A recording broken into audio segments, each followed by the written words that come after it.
현 정부의 임기가 한 달 보름 정도 남겨두고 공시지가 멘붕 사태를 만들었습니다. 결국에는 국민들에게 폭탄을 남기고 떠난다. 이렇게 보시면 될 것 같아요. 전국 공시지가를 보니 1년 반 만에 어마어마하게 올렸습니다. 특히 작년 같은 경우는 3월입니다. 작년 3월 기준으로 해서 공시지가 올랐죠. 그래서 이 발행은 6월 1일자로 발행이 될 겁니다. 그래서 작년 같은 경우는 19.05% 올렸고 올해는 17.2% 올렸습니다. 결국에는 이 어마어마하게 올렸죠. 지금 어마어마하게 올렸던 이 공시지가는 1년 반입니다. 1년 한 4개월 된 것, 3개월 정도 될 것 같아요. 1년 3개월 말에 마지막 남은 1년 3개월 동안 이렇게 어마어마하게 올리고 결국에는 마지막까지 국민들에게 폭탄을 던져주고 떠난다. 이렇게 보시면 될 것 같습니다. 이게 보통 심각한 일이 아닙니다. 전 세계적으로 이렇게 공시지가를 올리고 공시지가는 세금을 매기는 가격이죠. 전 세계적으로 유례없는 이러한 공시지가 폭탄, 국민들에게 세금을 남기는 것은 유례가 없다. 그래서 사실은 부동산도 마찬가지지만 이 세금을 매기는 이러한 가격들은 모든 것을 선진국 같은 경우는 소득을 기초로 두고 있습니다. 이 소득에 따라서 부동산도 마찬가지로 세금을 결정하게 되는데 오로지 소득을 무시하고 그리고 부동산 가격으로 이렇게 세금을 결정하는 것은 보기 드물다. 유례가 없다. 네, 인류 역사에 350만 년 동안 이 경우는 저는 정말 보기 어려운 경우다. 이렇게 보시면 될 것 같습니다. 앞으로도 이런 사례는 아마 없을 거예요. 그리고 지금 이제 이러한 문제들은 두 가지 큰 갈등을 야기하고 큰 문제점을 야기하고 있습니다. 특히 이러한 오래 떨어지는 부동산 폭탄 고지서는 이게 과연 공정한가라는 문제가 있습니다. 이게 바로 공정성이 되겠죠. 네, 세금에 대한 공정성입니다.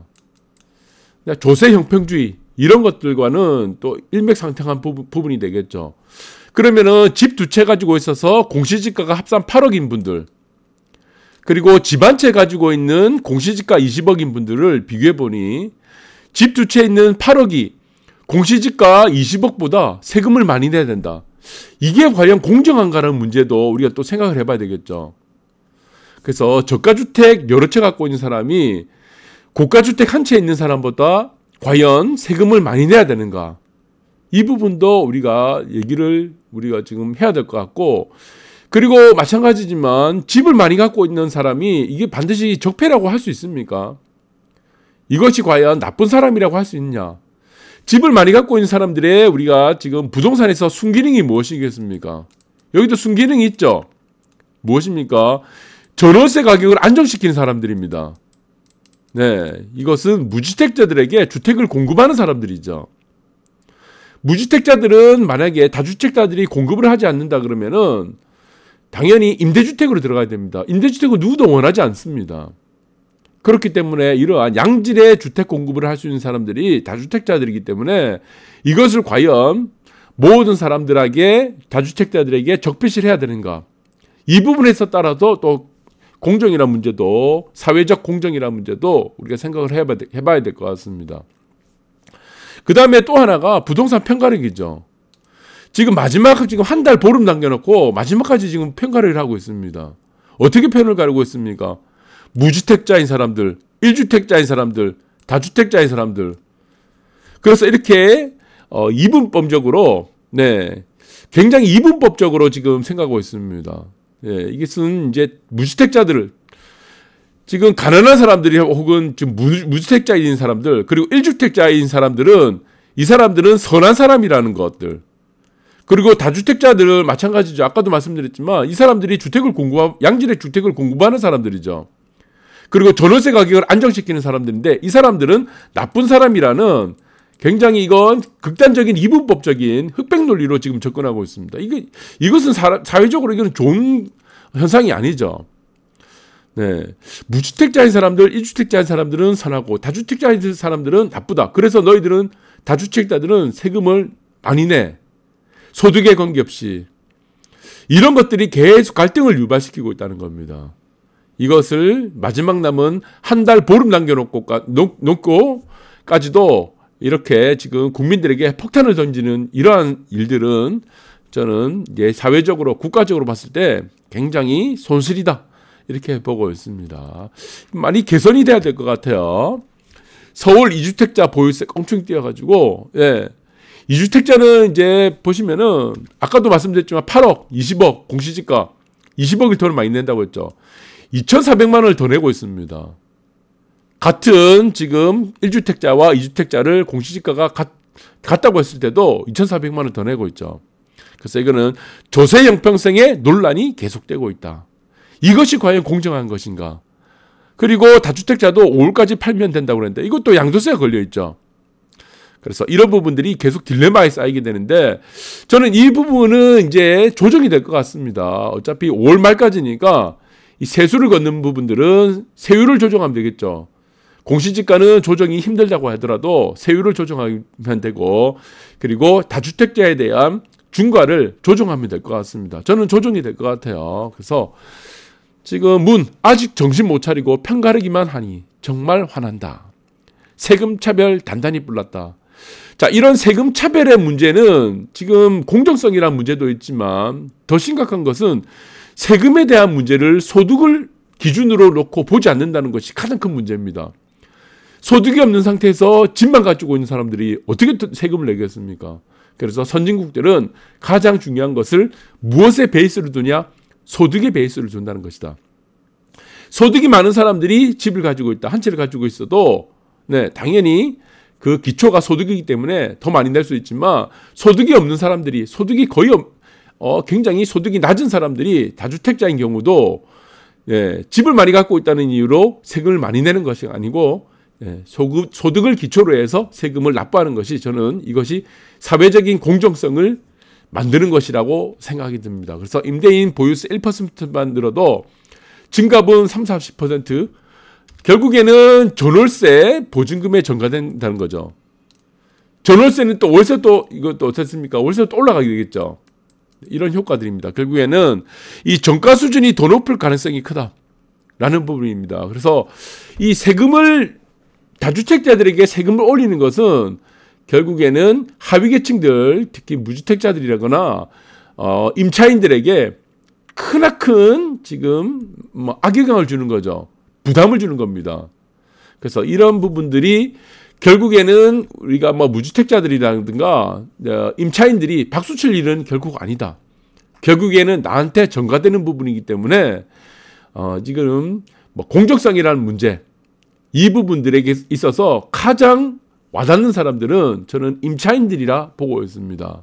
임대인들이 어차피 세금 고지서 올라가는 거 임차인들에게 임대인 입장에서 전가만 시키면 되는 겁니다.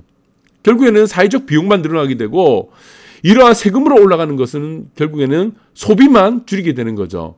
결국에는 또 누구한테 전가가 됩니까? 이 자영업자들한테도 전가되는 거예요. 자영업자들한테 돈 몇 푼 주고 이 의미가 없다는 겁니다. 사람들은 지금 세금을 내기 위해서 돈을 벌고 있습니다. 세금을 내기 위해서. 그러니까 소비의 여력이 떨어지죠. 소비가. 세금을 내기 위해서 돈을 버니까. 돈을 버는 것들은 일정 부분에 소비가 연결돼야 됩니다. 소비. 그 소비에 연결되는 것은 어떻게 됩니까? 자영업자들에게 직접적인 연관을 주고 있습니다. 자영업자들이 코로나 사태뿐만이 아니고 지금 어려움을 겪은 이유도 마찬가지입니다. 이 세금 때문입니다. 쓸 돈이 없어요. 나가서. 그래서 이 부분들이 빨리 개선이 돼야 된다. 그래서 종부세 대상 주택도 감면, 똘똘한 한 채 심리 이것도 이제 부작용이 되는 겁니다. 그러니까 첫 번째 아까 보셨던 이제 전월세가 임차인들에게 보증금, 그다음 월세가 전가되는 부분들이 이 악영향이고, 그다음에 똘똘한 한 채 심리가 강화된다. 이 말이 뭐죠? 양극화가 더 치열하게 가열된다는 겁니다. 양극화가. 전반적인 주택 가격들이 스테이블하게 같이 올라가거나 어떤 영향을 주게 되면 되는데 이 양극화는 결국 어떻게 됐습니까? 사회적인 갈등이 되는 거죠. 계층 간에 또 갈등이 되는 겁니다. 그러니까 악순환이 계속적으로 연달아 계속 악순환이 이어지고 있다는 겁니다. 사회나 경제나 부동산은 선순환이 이어져야 되는데 이런 갈등들이 결국에는 똘똘이 한 채 사람들이 선호하는 아파트 가격으로 계속 전가되기 때문에 이런 부분들이 또 다른 부작용이 되고, 그래서 이 부분들은 저는 이제 5월 말까지니까 충분히 세율이라든가 아니면은 여러 가지 방안으로 뭐 중과 배제, 다주택자 이런 부분으로 저는 대손질이 될 가능성이 굉장히 큽니다. 일단은 5월 10일입니다. 5월 10일에 인수위원회, 네, 대통령직 인수위원회와 지금 여당도 마찬가지입니다. 지금 이 재작년 수준으로 돌아가자고 하는 게 인수위원회죠. 그 다음에 어디입니까? 여당입니다. 가장 적극적이에요. 왜 여당은 이게 적극적이냐? 6월에 지방선거가 있습니다. 만약에 지금과 같은 상황에서 대손질이 안 된다. 그렇게 된다 그러면은 마찬가지로 전월세들이 임차인에게 전가가 되고 자영업자들은 더 힘들어지겠죠. 그러면은 지방선거에서 대통령 선거에서 패배했던 여당이 또다시 엄청난 패배를 맛볼 수밖에 없다는 겁니다. 그래서 지금 사실 발등에 불이 떨어진 거는 여당입니다. 네. 인수위 쪽에서는, 대통령직 인수위 쪽에서는 마찬가지로 국민들에게 부담을 덜어주고 싶어 하고, 여당은 6월 지방선거가 있기 때문에 저는 대손질이 될 가능성이 상당히 높다. 그러면은, 최상의 전략은 아무래도 재작년 수준까지 떨어진다 그러면은, 네, 부담은 굉장히 떨어질 겁니다. 결국에는 보시면은, 네, 이 수준으로 간다는 얘기죠. 네, 이 수준으로 돌아간다. 라는 부분이고, 모든 원망은 지금 현재 1년 3개월, 아니, 한 달, 한 보름 정도 남겨둔 현 정권에서 또 화살이 돌아갈 겁니다. 그래서 떠넘기게 가겠죠. 책임 회피. 네, 이런 부분들이 앞으로 여러분들이 6월 말 전에, 5월 말 전에, 6월 1일 전에 여러분들이 어떤 변화가 있는지 관찰을 해야 될 것 같습니다. 감사합니다.